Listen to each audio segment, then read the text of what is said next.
এই সংবিধান স্বৈরাচারকে প্রমোট করার জন্য এবং পালন করার জন্য রচনা করা হয়েছে। নতুন সংবিধানের দিকে যান।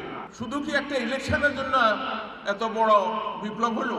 এই দেশের যদি আইডিওলজিক্যাল ফাউন্ডেশন শক্ত না হয় তাহলে কিভাবে এই দেশ স্বাধীন থাকবে? 72 সালে সংবিধানে আমাদের আইডিওলজিক্যাল ফাউন্ডেশন বলতে কিছু ছিল না। ইলেকশন তো অবশ্যই হবে, তবে সেটার জন্য যৌক্তিক সময়টা দেন এবং সাপোর্ট করেন সরকারকে। আমি আরো অনুরোধ করব সরকারকে যে আমাদের সমাজে যোগ্য লোক অভাব নাই, বিশ্বাসী লোকের অভাব নেই।